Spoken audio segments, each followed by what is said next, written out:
اللہ سجدہ تہجد ان لوگوں کے نصیب میں لکھتا ہے جن کی دعاؤں کو نصیب کا لکھا بدلنا ہوتا ہے۔ تہجد تک پہنچنا تمہارا بے وجہ تو نہیں ہے، آخر کچھ تو ہے جو ممکن ہونے والا ہے۔ تمہاری دعاؤں کی قبولیت کی نشانی اس سے بہتر اور کیا ہو سکتی ہے؟ تم روشنیوں کے رب کو رات کے اندھیرے میں پکارو، وہ تمہیں بھی معجزوں کی صبح عطا کر کے راضی کر دے گا۔ دل نہیں بدل رہا تو کیا ہوا، تہجد سے تو نصیب بھی بدل جایا کرتے ہیں۔ تم اس کے لیے اپنی نیند قربان کرو اور وہ تمہاری جھولی نہ بھرے، ایسا تو ممکن ہی نہیں۔ تہجد پڑھنے والوں کی وہ خواہشات بھی پوری ہو جاتی ہیں جن کا ذکر انہوں نے کبھی اپنے آس پاس سے بھی نہیں کیا ہوتا، اور اللہ جسے چن لیتا ہے اسے اپنی لاڈلی نماز تہجد عطا کرتا ہے۔ بات تہجد کی ہے تو ذرا محبت سے سنیے گا۔ تہجد کی نماز وہ واحد نماز ہے جو مؤذن کی نہیں بلکہ دل کی اذان پر پڑھی جاتی ہے۔ تم اس کا انتخاب نہیں کرتے بلکہ وہ اپنی محبت کے لیے خود تمہیں چنتا ہے۔ لاحاصل خواہشیں، ادھورے قصے، نامکمل خواب، کچھ بھی ناممکن نہیں رہتا جب بات تہجد کی دعاؤں پہ آتی ہے۔ تہجد اتنی قیمتی نماز ہے، اگر اللہ ہمیں نہ دیتا تو ہم کبھی سمجھ ہی نہیں پاتے کہ اللہ کی محبت کس کو کہتے ہیں۔ جس چیز کی طلب اگر تمہیں تہجد کے قریب لے آئی ہے تو وہ چیز اللہ کبھی ادھوری نہ چھوڑے گا، وہ نواز کے ہی رہے گا۔ تہجد کی دعا سے وہ بھی مل جاتا ہے جسے لوگ ناممکن کہا کرتے ہیں۔ جب تمہیں کہیں سے کوئی امید نہیں رہتی تب وہ تمہیں تہجد کی لگن لگا دیتا ہے اور ایک نئی امید سے جوڑ دیتا ہے، اور پھر تم جان جاتے ہو کہ جو درد دن کے اجالوں میں نہیں سمٹ پاتا وہ رات کی تاریکیوں میں سمٹ جاتا ہے۔ تو اگر درد رات بھر سونے نہیں دیتا تو جان لو کہ وہ منتظر ہے تمہارا، ابھی بھی اس کو انتظار ہے تمہاری دعاؤں کا۔ مانگ لو، ابھی بھی کچھ نہیں بگڑا، ابھی بھی وہ سب ہو سکتا ہے جو تم چاہتے ہو، ابھی بھی وہ سب مل سکتا ہے جو تم مانگتے ہو، ابھی بھی قبولیت کی ایک گھڑی باقی ہے، ابھی بھی تہجد کا پلڑا مقدر پر بھاری ہے۔ تہجد کی توفیق مل جانا ہی اس کی اور اس میں مانگی جانے والی دعاؤں پر قبولیت کی نشانی ہے۔ نماز اگر محبت ہے تو تہجد اللہ سے عشق کا احساس ہے۔ اللہ ہمیں نماز والی محبت اور تہجد والا عشق نصیب فرمائے۔ تہجد اللہ پاک کی لاڈلی عبادت ہے۔ سوچو تہجد گزار اللہ پاک کا کتنا لاڈلا ہوگا۔ تہجد کی نماز کے لیے جاگنا اللہ کی بے شمار نعمتوں میں سے ایک نعمت ہے، اور تمہاری تہجد کی دعاؤں کی وجہ سے تمہیں وہ جلد حاصل ہو جائے گا جس کا تمہیں انتظار ہے۔ ایک دن دیکھنا تم خود مسکراتے ہوئے کہو گی کہ اللہ نے میری دعا ایسے قبول کی ہے کہ میں نے کبھی سوچا بھی نہیں تھا۔ تم کہو گے کہ اللہ نے معجزہ کر دیا ہے جس کا میں نے کبھی تصور بھی نہیں کیا تھا، اور دیکھنا یہ کہتے ہوئے تمہاری آنکھوں سے آنسو نکل آئیں گے، اور تمہارا دل جو اتنا سفر کرتے کرتے تھک چکا تھا اب وہ سکون میں ہوگا۔ تم جیسا گمان کرو گے اپنے رب کو ویسا پاؤ گے۔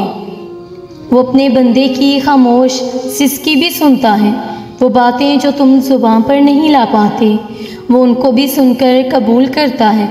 بس کبھی یہ نہ سمجھنا کہ وہ سن نہیں رہا، وہ تمہارے کام میں اسی چیز کو وسیلہ بنا دے گا جو رکاوٹ ہے، بس گمان اچھا رکھنا۔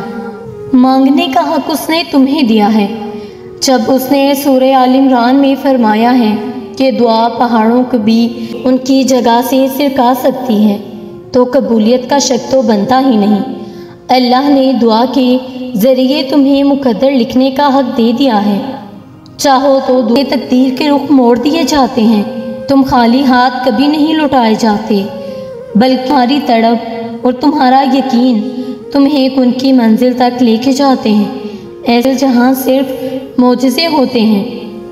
فجر اور تہجد خاموش نمازیں ہیں، ان میں بہائے گئے آنسوؤں کی پکار صرف اللہ اور سنتا ہے، تبھی تو ان میں مانگی گئی دعائیں اثر رکھتی ہیں، تبھی تو دعا کرنے کے بعد انسان کا دل سکون سے بھر جاتا ہے۔ جن دعاؤں کو مانگنے کی اللہ نے لگن لگائی ہے، اس میں کوئی تو رضا ہے اس کی۔ جس دعا کو تمہارے دل کا ہی آیا ہے، وہ اگر نہ چاہے تو تم کیسے چاہ سکتے ہو؟ تمہاری ہر دعا اس کہنے کے لیے بنائی ہے، وہ کن کہے گا اور فایا کون ہو جائے گا۔ دور ہو جائے مایوسی بھی جو مشکل حالات کے باعث تم نے اپنے دل کے اندر بٹھائی ہے، شکر الحمدللہ کہتے ہوئے نہ تھکو گے تم۔ یقین کرو اللہ نے تمہارے لیے ایسی شاندار منزل بنائی ہے کہ تم حیران رہ جاؤ گے۔ سجدوں میں سرگوشیاں کرنا سیکھ جاؤ، یہ تو لکھ دیا گیا نا۔ خوشی کے ساتھ غم جوڑ دیے گئے ہیں۔ بات اتنی سی ہے کہ اگر آسمان والے کے ساتھ تعلق اچھا ہوگا تو آنسو بہا کر سکون مل جائے گا، اور اگر آسمان والی تعلق خراب ہو تو دل بھی بھوجل، آنسو بھی بھوجل اور زمین بھی بھوجل۔ تم اس کے لیے اپنی نیان کرو اور وہ تمہاری جھولی نہ بھر دے، ایسا تو ممکن ہی نہیں۔ تہجد پڑھا کر جس کہانی کی وجہ سے تم تہجد تک پہنچ جاؤ، اس کہانی کو اللہ کبھی ادھوری نہیں چھوڑ سکتا۔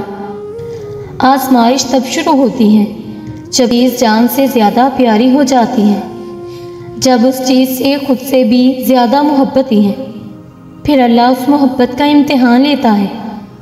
آخر تم اس چیز کے لیے کتنا صبر کر پاتے ہو، کس جنون کی پہنچ پاتے ہو، اور سب سے بڑھ کر یہ کہ تم اللہ میں راضی رہ پاتے ہو۔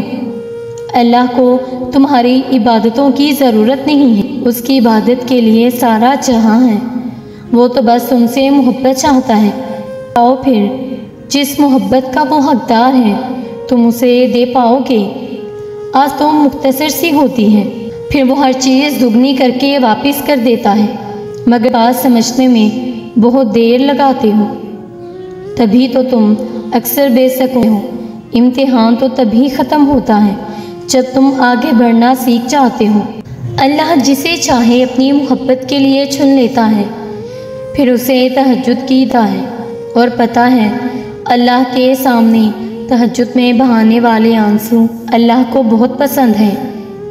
تہجد کے اندھیرے میں اللہ نے ان کا راز چھپا ہے۔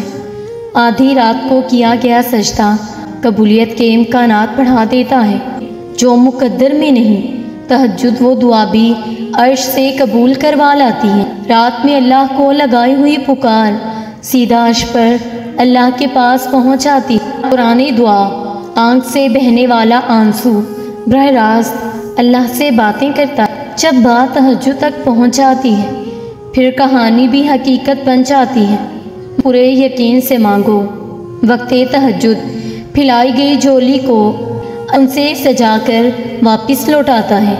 جب اللہ کسی کو نوازنے کا سوچ لیتا ہے تو اسے تہجد تک لے آتا ہے، کیونکہ تہجد کی نماز میرے اللہ بہت پسند ہے۔